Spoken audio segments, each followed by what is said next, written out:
They'll see us in here. Maybe move the poster so that they do see us in here more. Yeah. Or put the poster on the door. So that then they will bang on the door. Try and get it. Yeah, don't worry about it being stood up. If you want, so that it doesn't fall. If you want, you could just put it on the ground.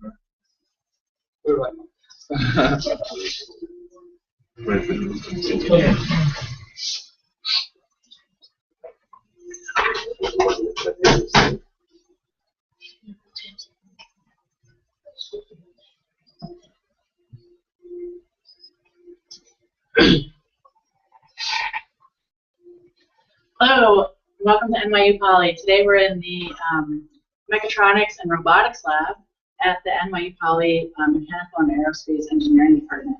My name is Billy Keith. I run social media here for the institution, and we are joined by two groups that are part of the NYU Poly Center for K-12 STEM Education. With us in the lab today are middle school and high school teachers from a program called Smarter, which is an NSF-funded program, and high school students from a program called Arise. We're just going to go around the table and introduce ourselves. Hi, I'm Kelly Brandon. I'm a high school math teacher here in Brooklyn at the Berkeley Hero School.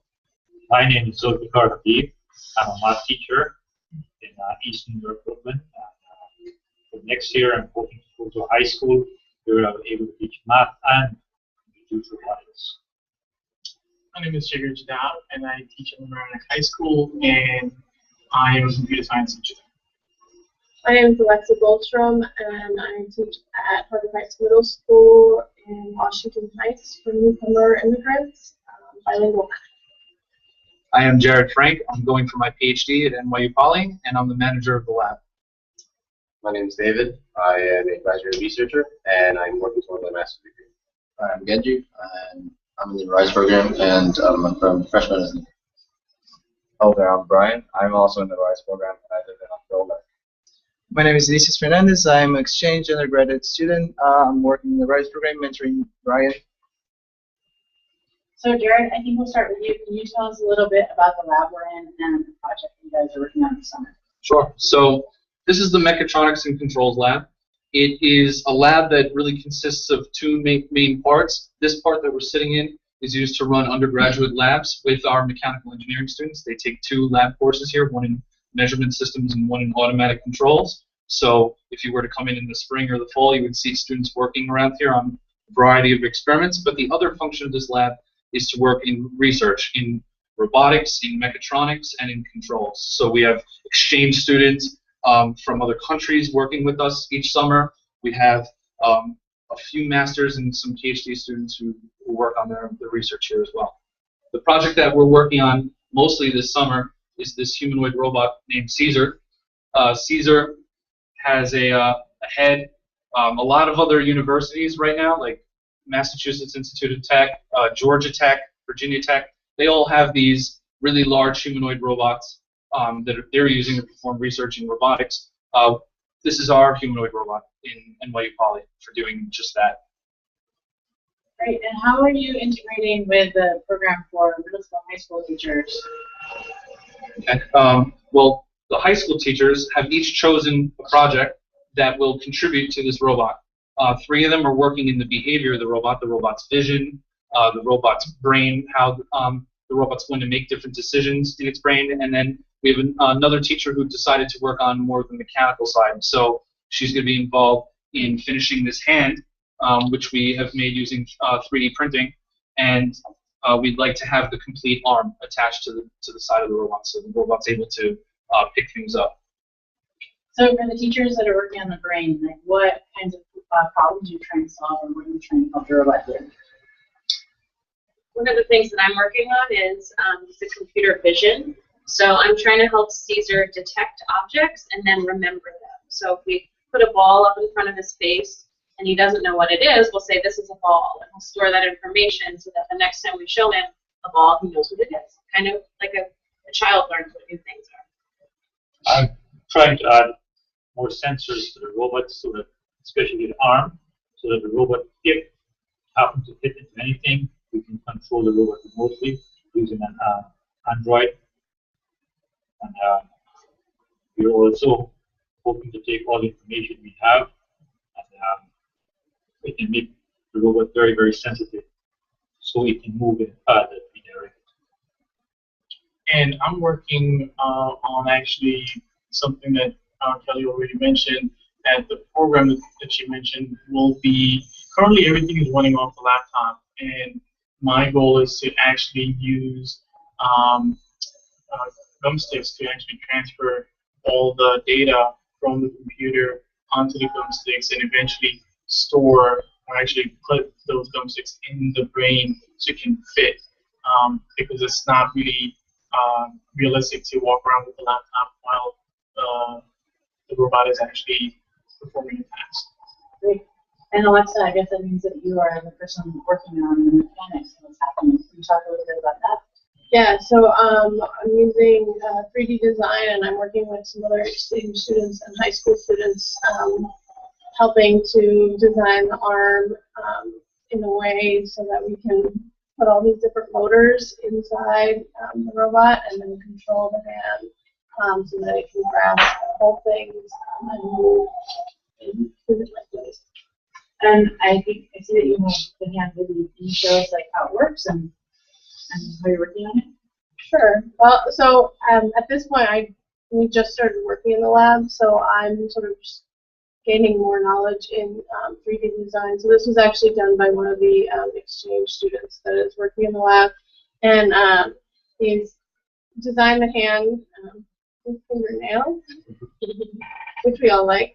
And so basically, the fingers are going to be controlled by motors that are going to be attached to these strings, and those motors will be mounted inside the arm. So at this point, we're finishing working on designing the thumb and then designing the arm to be hollow so that all the motors that are necessary to control the movement of the fingers, opening and closing the fingers, will work properly. And what are some of the problems you guys have encountered so far, or what are the things that have been hard to do? I haven't been programming a long time. I think when I left graduate school, I went to computer networking. It's been a long time, over 15 years. So I have to go and relearn my programming language and Java, which I've done before. I use C programming. So it is challenging me in that way, but I like a challenge because it's bringing back all the things that I learned in the past. So I could take that knowledge too and go and help my students. I'm working economically poor neighborhoods, so we could also have a robotic course in that field. Great. And was everybody familiar with coding before they came in, or what kind of level do you feel like they came in at when you started the program? I was an undergrad computer science major, but I left the world about 13 years behind, and part of my struggle with the thumbsticks was to first just get it working, because my focus was in software, not the hardware. So getting the hardware to work and then installing the proper programs for the actual programming language to work on the device. So, and it runs on Linux, and I have worked on Linux before, so there's a bit of a learning curve, and just understanding from these guys that research requires a lot of patience and a lot of dedication, a lot of time. But it's really it is rewarding once it works, and you're like, yay, So it's great. I think we all came from really different backgrounds. I also have a computer science degree, which I did like 10 years ago. But what I'm realizing is when I worked in programming, I had a lot of experts that I was working with who sort of had all the development environments set up for me. And I've had to do that myself with the help of these guys who learned it themselves as well. And that's been really challenging, realizing, I don't know, how much stuff you have to search for on your own and, rely on other people.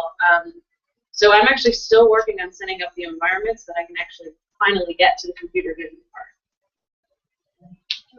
I actually have no technology background whatsoever. I was a linguistics major as an undergrad and went directly into teaching, so I had a valuable background. But as a math teacher, I've been interested in STEM education, and I've been doing a lot of professional development and taking graduate school courses to learn more about STEM education and the different aspects of it, and resources that I can use. So for me, the learning curve is huge, but I love the challenge, and I think I'm learning a lot and doing a lot of fun things that I never thought I could be able to do. What's like the most fun thing you've done so far? I really enjoy the first 2 weeks of our program.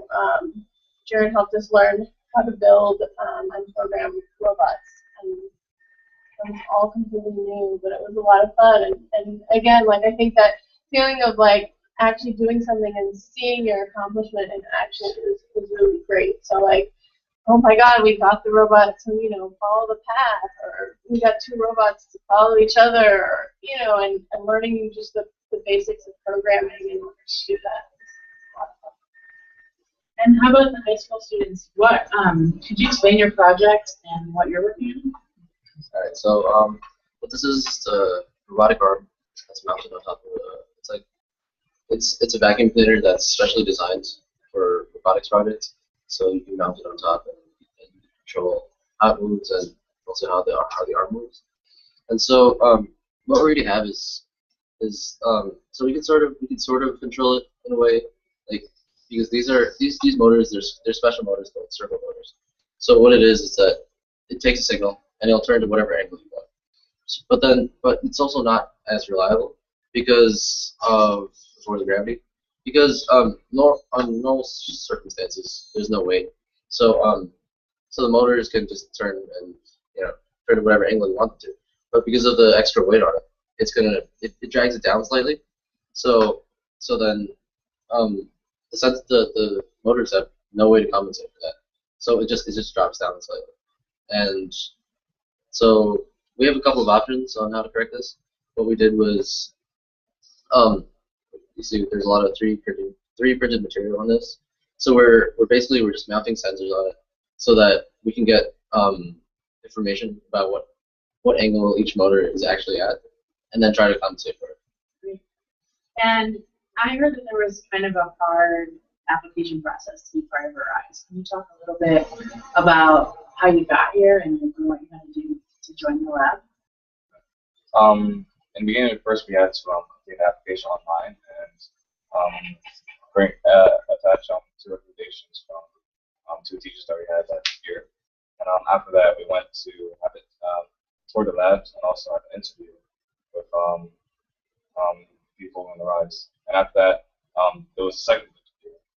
And then after that second interview, we entered the program. And did you think you were going to make it all the way through? Like, was it stressful or was it fun? How did it go?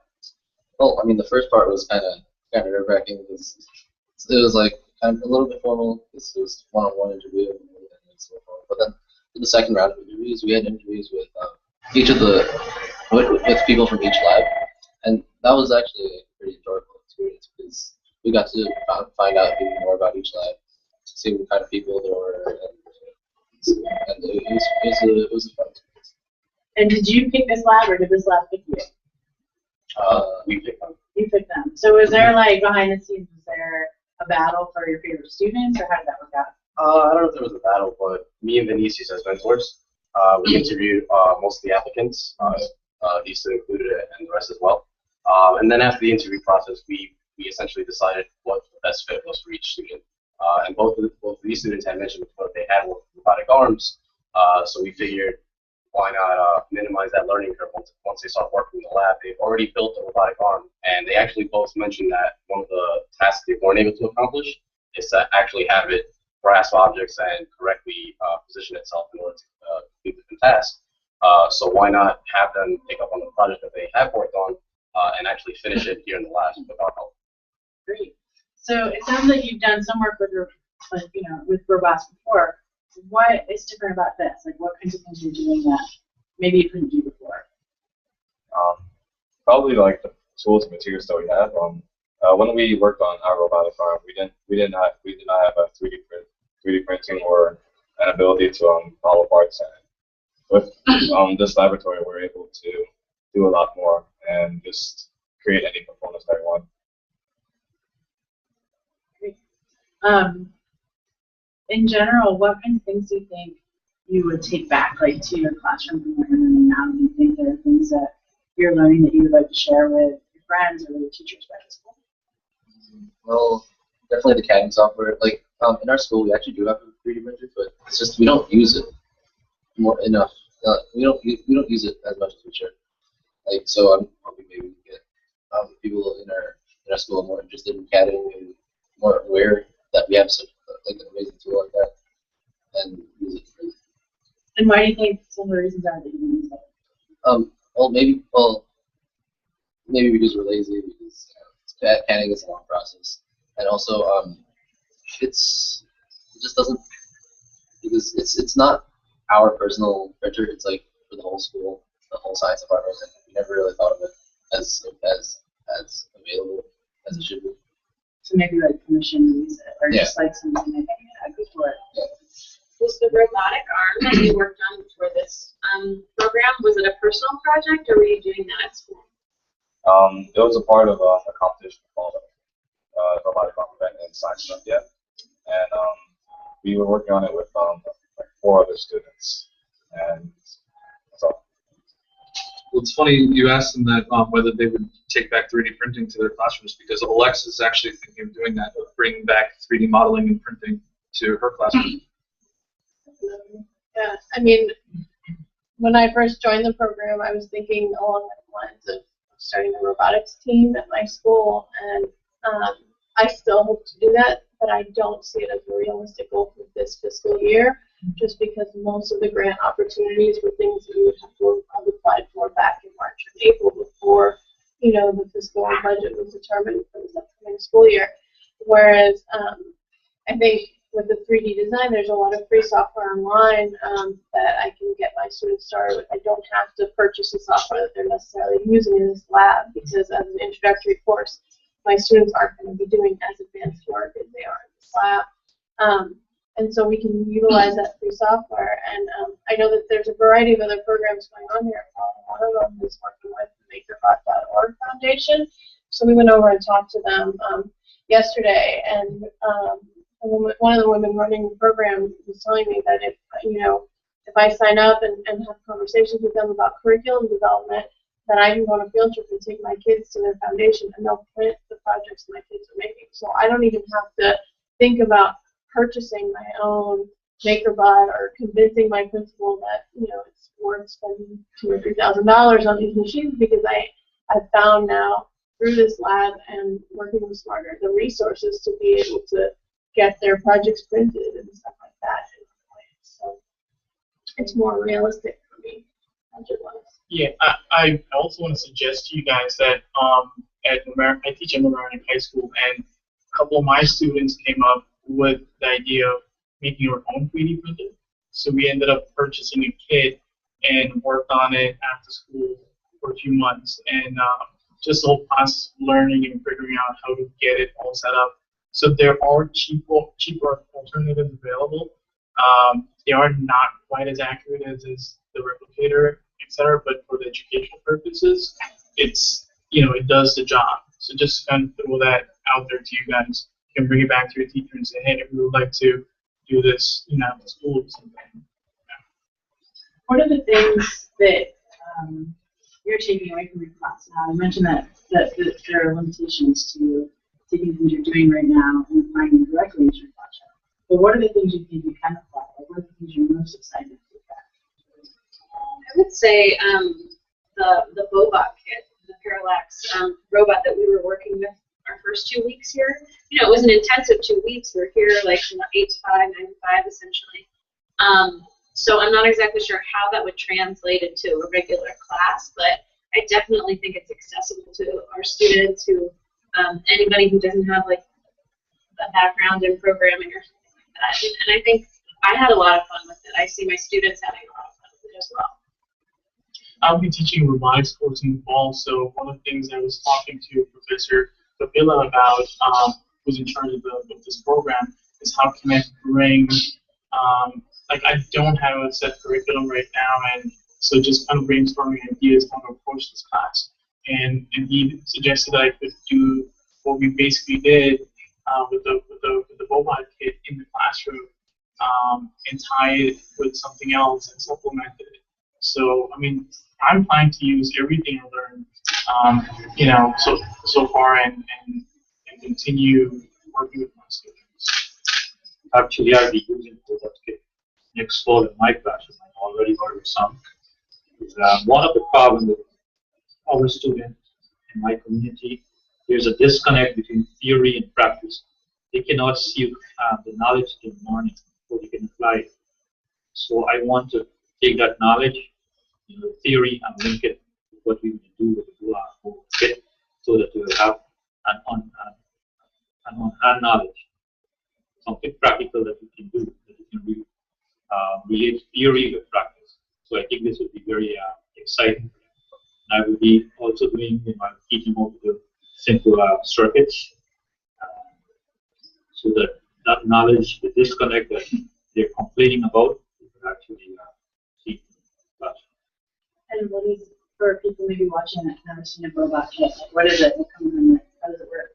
Well, it has a microprocessor with some, it has designed with wheels and different sensors that you can put together, so that you can train the robot to move in a particular direction. You can train it to identify objects. You can train it to move in a maze.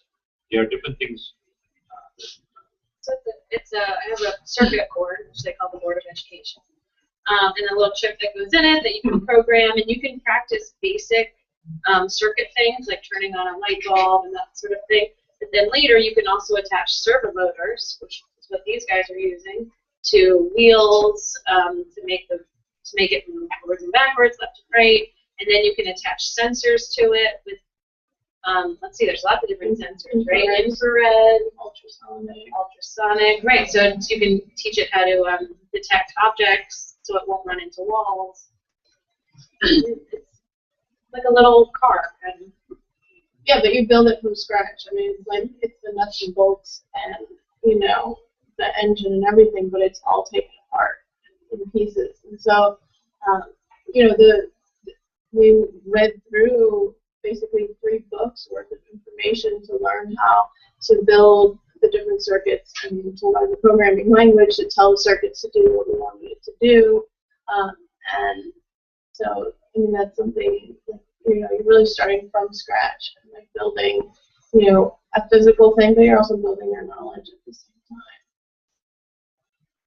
time. Here for the high school students, when you think about other people in your class or friends, peers, what are the things that you think keep them from thinking that they can do stuff with servos, or that they can code, or that they can build robots? Like, what do you think would help them get over that? Well, our schools, one major thing that a lot of people overlook is that our school has a lot of homework. It's really competitive environment. A lot of people just do the homework. They have no time for anything else. They might think robotics is maybe like a hobby or something, but like in fact, robotics is like it's a new rising topic for a lot of people to pursue robotics and computer science. Maybe like the opportunities that it provide, maybe it'll show people that maybe it's not just a hobby, it's something that you can really do. Was there a particular class that you took, or something, a book that you read, or something that you did that guided you towards robotics, or a person? No. We learned all of our robotics skills from the classroom, and I guess the only way for a student in our high school to be interested in robotics or any of these engineering fields is to join a club, like for instance, the robotics team, science Olympiad, any sort of technology club. And a huge problem in many high schools is that there's lack of technology departments. And for instance, in our high school, the computer science department is just part of the mathematics department. I would say that's probably the biggest hurdle for any student in general, is the lack of curriculum built into the schools. I mean, like, my school has no technology department. I don't even have a computer lab. I have access to 5 laptop computers, which are all Macs, which I'm realizing in doing all this work are not very compatible with most of the software, you know, and so I would say that that's probably the biggest hurdle for most students is like students become interested in things because they're exposed to them, and if schools don't offer these programs, then where's the exposure coming from? You know, so it's like those few and far between students who have parents who go out and look for the extra exposure, the summer programs, the after-school programs, you know, who can afford to pay for things like that. But like in my community, I work at a Title I school. Our students are recent, you know, immigrants in this country. They have no exposure and very little resources. And so whatever we can give them through public education is what they're going to get. And we don't have these programs. And so I've taken it upon myself and said, this is important, and I'm going to figure this out so that I can take it back to my school and my community and hopefully influence, you know, not just the kids in my classroom and at my school, but influence other teachers and administrators to recognize that these are important things that we need to be doing in the schools, that we need to be providing this exposure and these opportunities for our students in an accessible way for them. And I have a couple questions for that, but why do you think it's important? And what is it that when you see, you know, work like this is going on in this lab, why do you want to share it with your students? I think this is the future. I mean, there's so many problems in our society that are going to be solved by different technology applications, and that's really where the future of the industry is going. And so I want my students to be able to have the opportunity to go into these new up-and-coming industries and fields. I want kids to have that ability to say, okay, well, this is an option, this is a career option that I have. And so I think that that's really, you know, one of the main things is this is where our future is going, and our kids need to know that they have these opportunities. It's my understanding that a lot of the jobs nowadays require, you know, a technological background and specific skills, and that, like, I think there's a great code.org video that talks about how, what is it, like 1% of the jobs are filled, and so there's like 99% left. But we don't have, not enough of us have, you know, the computer science or the engineering or the robotics, or, you know, they're also related. We don't have those backgrounds. So how do you make the argument, right? How do you make the argument to the principal or to the school board or whoever needs to make an argument to for the things you need to be successful in these classes? I mean, we started off with you know, initiatives where, you know, we have students actually asking for certain after-school clubs and community members. In fact, it really is a team effort. The vision of leaders. I'm lucky that the school district that I work in, the superintendent, has a technological vision, and he sees that the future jobs are going to be in the technology industry, and we need to start preparing our students. It's either you sort of try and catch up and stay behind the curve, or you try and get ahead of it. So, and also parents are starting to voice their concerns about not having enough technology education in the schools.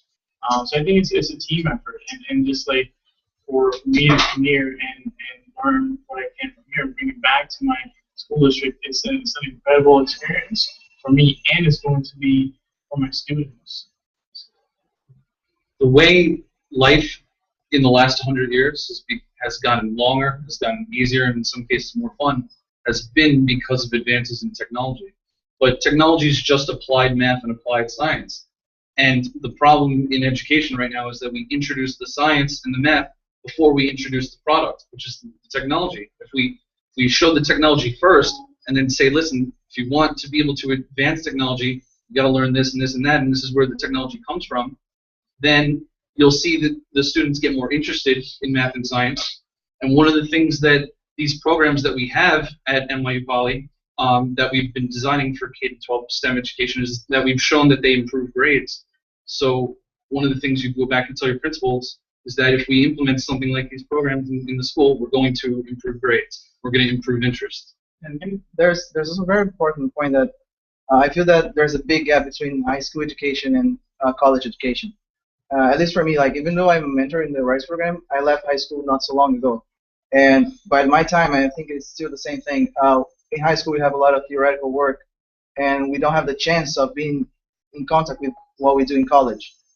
So I don't see a point of having this separation, such a big separation. So the opportunity of having a program where we can merge teachers, students, and researchers in from different environments, like you kind of plan ahead what you're going to learn in college, but there's nothing that should hold you back from learning this stuff.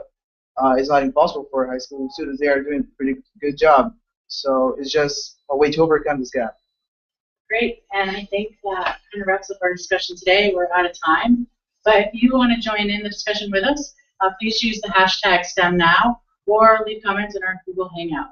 Thank you very much.